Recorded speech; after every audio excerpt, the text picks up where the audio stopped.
યુવાધન બાદ હવે બાળકો પણ નશો કરતા હોવાનું સામે આવ્યું છે. નશામાં દૂષણમાં ફસાયેલા 4 સગીરોને CID ક્રાઇમની મહિલા ટીમે ઝડપી લઈને બાળગૃહમાં મોકલવાની કાર્યવાહી હાથ ધરી હતી.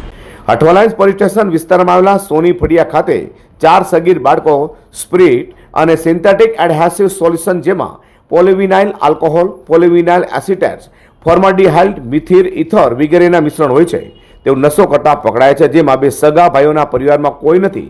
મા બાપના મોત થયાથી ફૂટપાથ પર રહે છે. જ્યારે 4 સગીર છોકરાઓ ફૂટપાથ પર સાથે રહેતા હતા.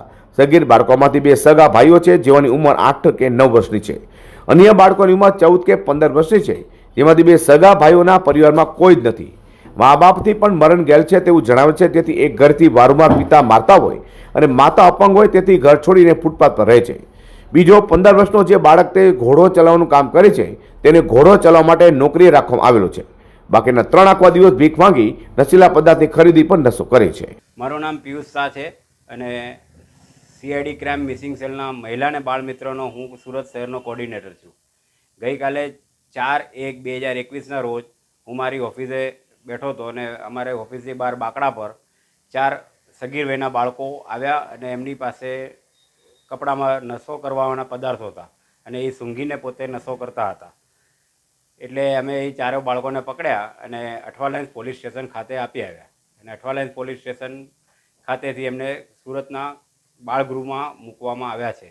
આ 4 બાળકોને જ્યારે અમે પોલીસ સ્ટેશન ખાતે પૂછ્યું ત્યારે અમને જાણવા મળ્યું કે 2 એમાં સગાભાઈ છે. એકની ઉંમર 8 વર્ષ અને બીજાની 9 વર્ષ છે.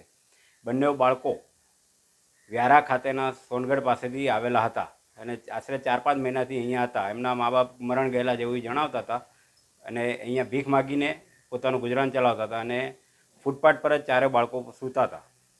એમને કોઈ ઘર પરિવાર નથી. સગીરો સ્પિરિટ અને સિન્થેટિક એડહેસિવ સોલ્યુશનનો નશો કરતા હતા. પકડાયેલા સગીર બાળકોમાંથી 2 સગા ભાઈઓ છે.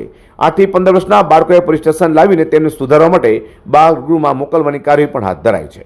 Azhar Qureshi, times news.